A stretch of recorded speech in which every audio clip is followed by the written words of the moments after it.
Let's go ahead and begin with a prayer. Dear God, as we enter this time of Bible study, we pray that as we look at these prophets, the way that they brought the word to the people of Israel in this time period, that we will keep all of those things in mind, the time period in which they were speaking, who their audience was, and who these men were who were delivering the message, so that when it comes time to apply it to ourselves, we do so with the full context of your teachings behind it. And we pray also for wisdom and discernment as we go through this text and through the book that's interpreting it, that we can look through it and understand what your message is through the teachings of it. For at least we pray in Jesus' name. Let's go ahead and start the book with a little bit of an introduction to the book itself. Our book in the Life Change series, Minor Prophets, Volume 1, here is designed in a different way than some of the books we looked at recently. The last book we had before the most recent one, the story, was an annotated and chronological version of the Bible. It was laid out pretty much exactly the way you would lay out the Bible if you were trying to turn it into a novel. That was the design. And so the majority of the text that was actually in that was just the NIV version of the Bible. The last book we looked at was from a gospel preacher and scholar who had in mind to make for churches a Bible class book. This book has a little bit of a different structure. It is designed for small group discussions and for personal Bible study, and it is written in a different way. This book is essentially what you might consider to be a collection of commentaries and commentary-like ones from different study Bibles compiled by the editors and put together in a format where we will be able to read it with response notes put in. Essentially what this is an expanded margin to go alongside a study Bible with perspectives from different scholars throughout.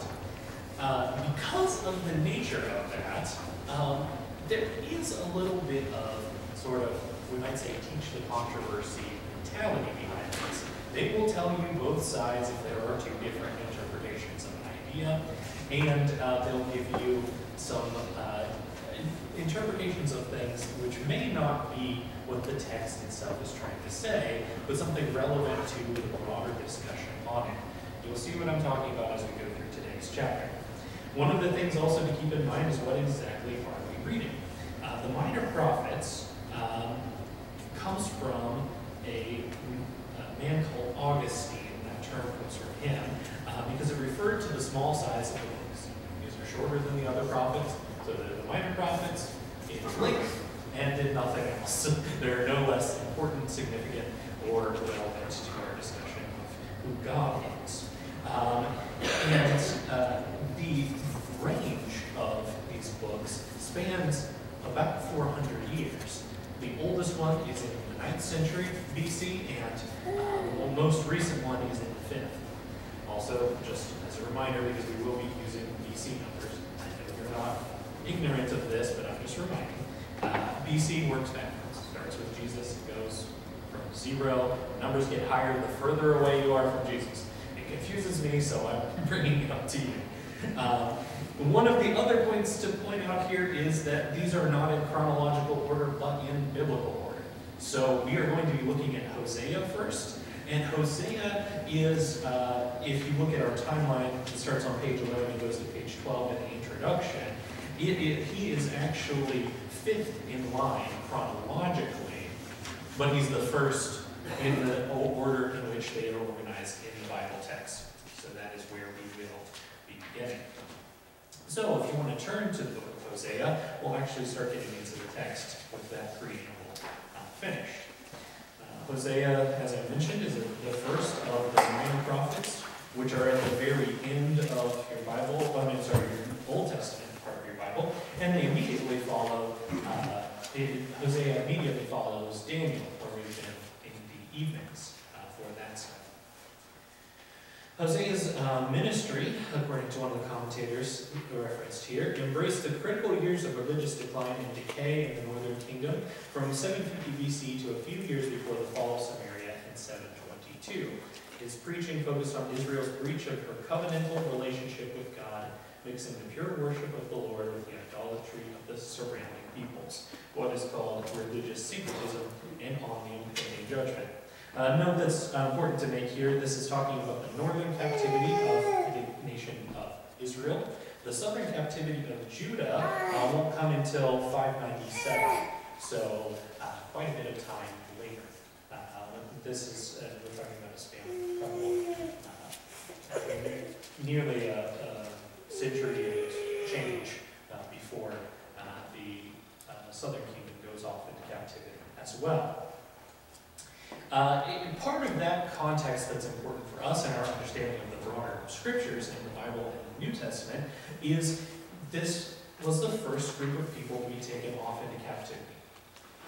After the return from Egypt, the divided kingdom started being divided even before Saul's reign was over. There was fighting between the two different groups because the southern, more fertile region around the capital of Jerusalem had some, or sort of the cultural capital, not necessarily the actual political capital until later on during David and Solomon.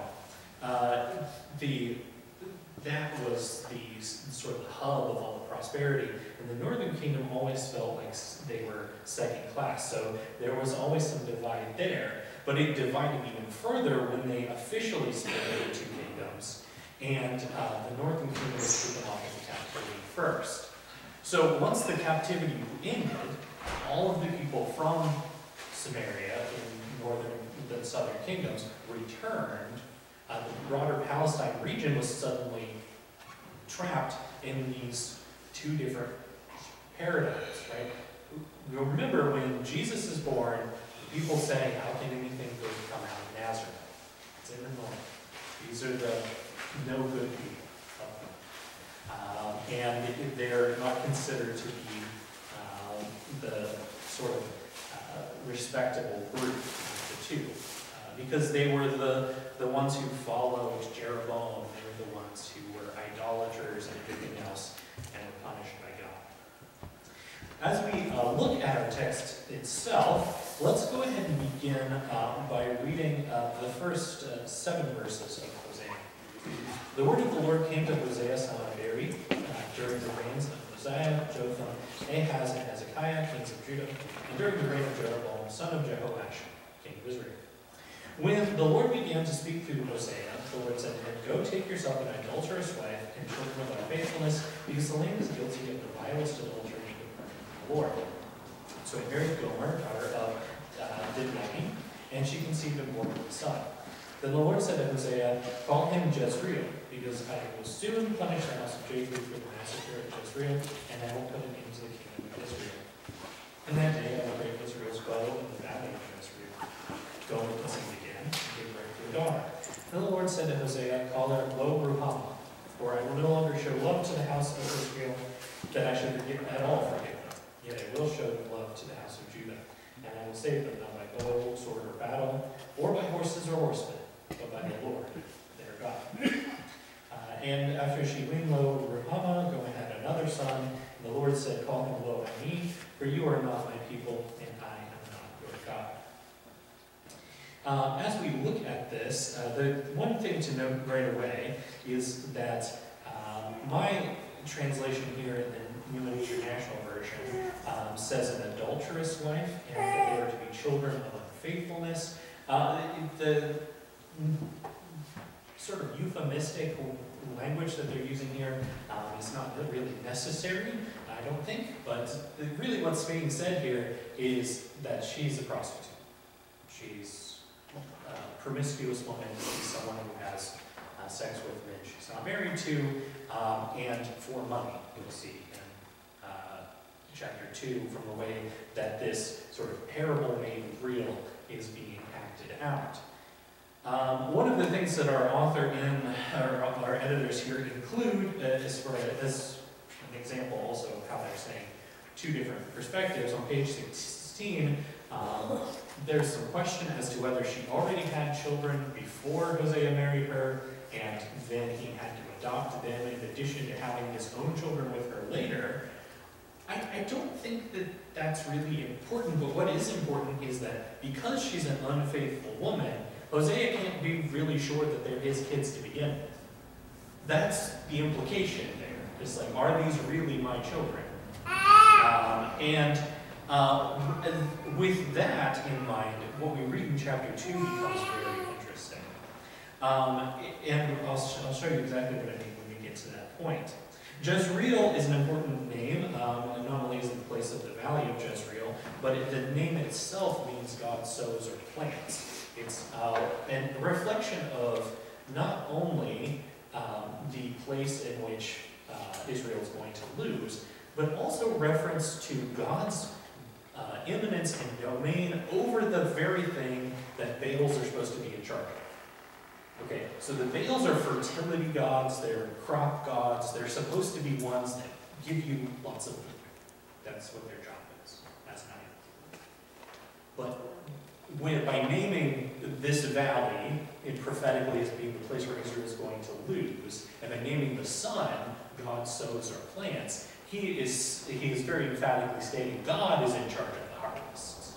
And we'll see that in chapter 2 as well. The next child, Lo Ruhamah, the name literally means something more like no mercy, but contextually you might want to translate it something like not loved, unloved, unwanted, because God is going to remove, as the editor points out here in this, the compassion that he has shown to Israel in spite of the unfaithfulness. And finally, the last child who is named is Lo-Ami. The name represents a break in the covenant because the name itself directly means not my people. So God is saying, I'm going to withdraw my name from you. If we continue on here, it's to the beginning of chapter 2, after we finish those last couple verses in 1, we'll start to see some of these, some of the purpose behind this very strange thing that God has had Hosea do, right? Saying, go marry yourself a prostitute. Not a common thing that God normally wants people to do. Verse 10, yet the Israelites will be like the sand on the seashore, which cannot be measured or counted. In the place where it was said to them, you are not my people, they will be called sons of the living God. The people of Judah and the people of Israel will be reunited, and they will appoint one leader, and will come up out of the land, for great will be the day of Jezreel. Okay, so God's already talking about reunification and redemption. Say to your brothers, my people, say to your sisters, my loved one. Rebuke your mother, rebuke her, for she is not my wife, and I am not her husband.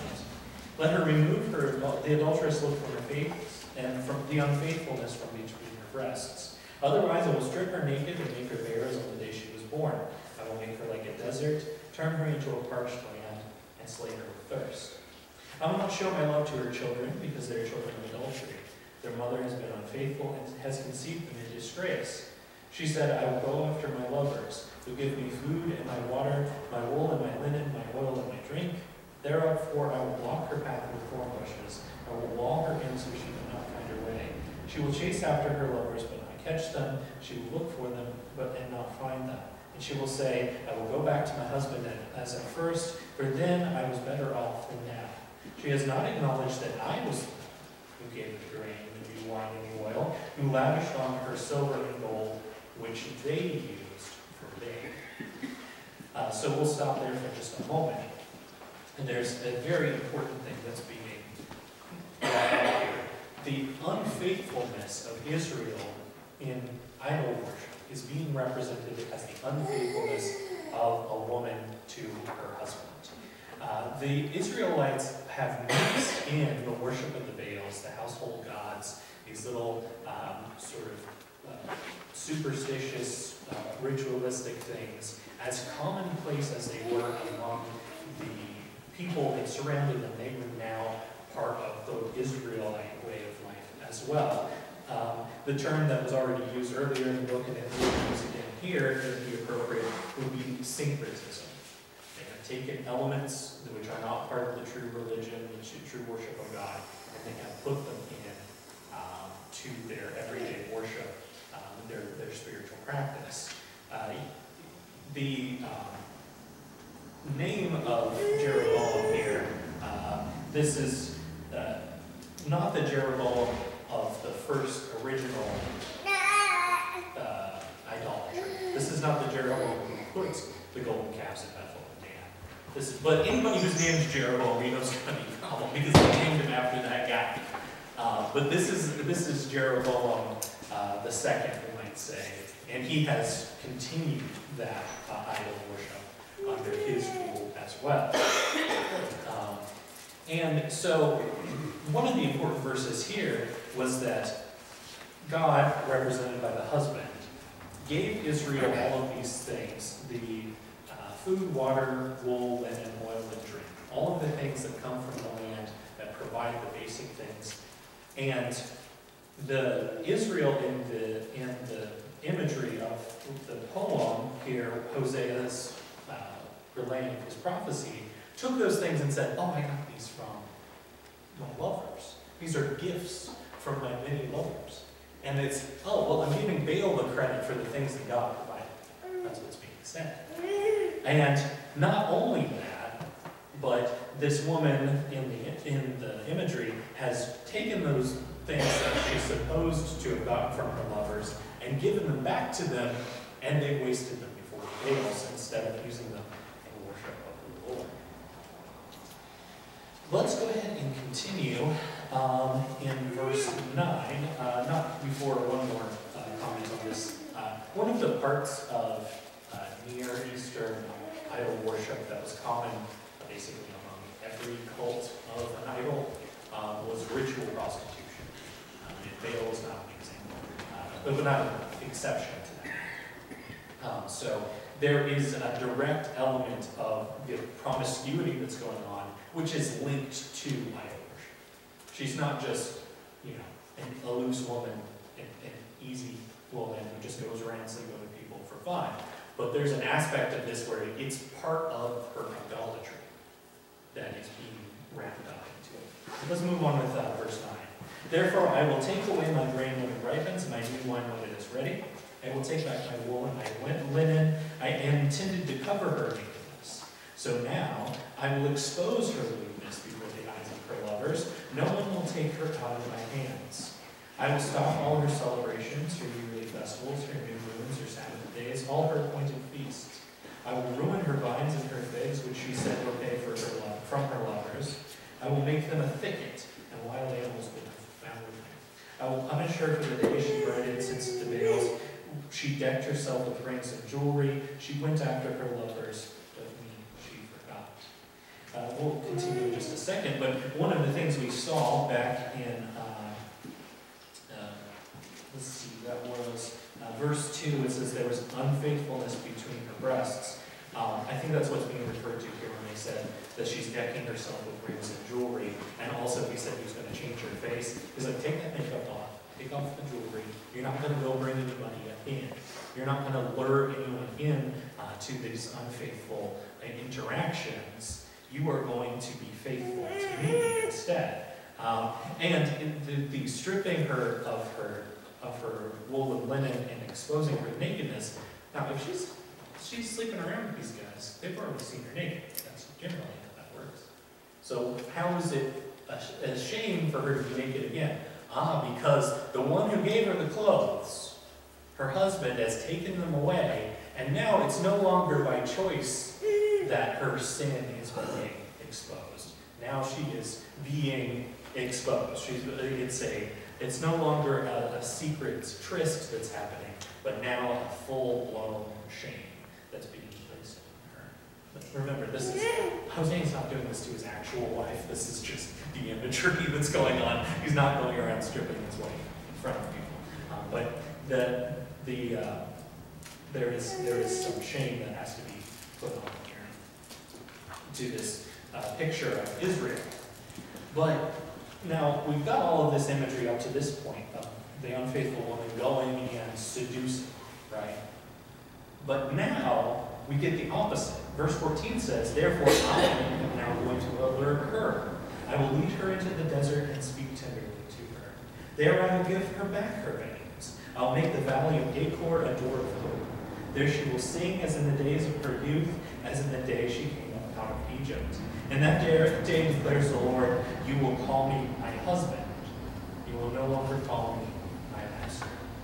I will remove the names of Baals from their lips. No longer will their names be invoked. And that day I will make a covenant for them with the beasts of the field and the birds of the air, the creatures that move along the ground.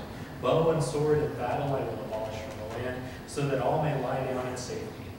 I shall betroth you to me forever. I shall betroth you in righteousness and justice, in love and in compassion. I will betroth you in faithfulness, and you will acknowledge the Lord. In that day I will respond, declares the Lord. I will respond to the skies, and they will respond to the earth. The earth will respond to the grain, the new wine, and the oil. They will respond to Jezreel. I will plant her for myself in the land. I will show my love to the one I call not my loved one. I will say to those called not my people, you are my people. They will say, you are my God. There's an important piece of imagery there in verse 15, because we're talking about the captivity that was coming on to the people of the northern kingdom of Israel. And it was impending. It was going to happen. Earlier, the husband in the song says he's going to wall her in with thorn bushes and make it so she can't get to her idols anymore. She can't get to her lovers anymore. That was talking about this taking her away from the land where these idols live. And then he's going to lead her into the desert, and he's going to speak tenderly to her. The desert is always, the wilderness is always a referring to the desert. You know, they wandered around for 40 years. It's kind of a big deal. That's what we're talking about at the end here. Because immediately after that, he says, I'll make the valley of Achor a door of hope. Where's the valley of Achor? It's the first place they went right after they got back into the promised land. Remember, did walk around Jericho, walls fall down. And then this man named Achan was like, I like that silver, I like that fabric. I'm going to take it and bury it in my tent. And then they lose the battle at Ai, and Achan gets stoned along with his whole family in the valley of Achor. And that is the moment in which Israel returns to the land and is immediately shamed by unfaithfulness. And so now God is saying, I'm going to make this the touchstone of your return. This is going to be a beautiful place that you'll be looking forward to coming back to, because the thorns you were in before, in the captivity, will be so much worse that even the valley of Achor is going to be like coming home. Even the point of your lowest shame as you were coming back from Egyptian captivity is going to be a monument to your return.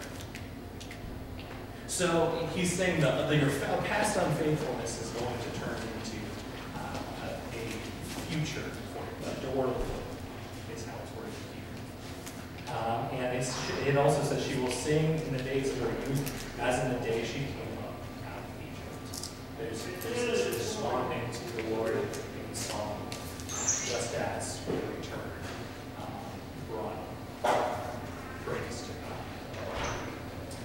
Okay, so let's go ahead and read chapter 3, all 5 verses of it, and we'll have some comments on that as well. The Lord said to me, go show your love to your wife again, though she's loved by another and is an adulteress. Love her as the Lord loves the Israelites, though they turn to other gods and love the sacred raisin cakes. So I bought her for her 15 shekels of silver, bought her for 15 shekels of silver, and a bowl of homer, and a left of barley. Then I told her, you are to live with me many days. You must not be a prostitute or be intimate with any man, and I will live with you. The Israelites will live many days without king or prince, without sacrifice or sacred stone, without ephod or idol. Afterwards the Israelites will return and seek the Lord their God, and they will come trembling to the Lord in his blessings in the last days. Okay, so if you go to page 21 of our book here, this is the point at which I'm going to differ from what they're actually saying in the text. This is the point at which I was referring to earlier when I said that I don't agree with the interpretation that's being made. I'll just read you exactly what they're saying instead of, so you know I'm not being biased here. Today the people of Israel have no king, they do not practice idolatry, and they no longer observe the Levitical institution of sacrifices. The prophet had no basis on which to prognosticate these things in the day in which he lived, and it is a remarkable prediction. The passage that's from whatever text this is taken from is not presenting any truth in this. He does not have evidence that there's no idolatry in present-day Israel. There is worship of other gods besides the God of heaven. There is a Muslim place of worship on the site where the temple used to be. I don't understand what he's trying to say here by making this about present-day Israel. There is no quote-unquote prognostication being made. If you read the text where it directly is speaking, and he says, "For many they will live with many days without king or prince, without sacrifice or sacred stones, without ephod or idol," it's talking about the captivity that is impending. That's the whole point of the book of Hosea, is that people are going to be taken away from the land that they're in. And immediately after that, it says they will seek the Lord their God and David their king. And he was saying that you can't have a King David, you can't have somebody from David's line on the throne in Jerusalem. And look, there is Babylon. Okay. It's just not going to happen. Assyria, then Babylon. But you know we're looking at a completely different context for what's being said here. Now, I do think there is a prediction of future events fulfilled in Jesus. Because it says, "They will come trembling to the Lord and seek his blessings in the last days." And how did they do that?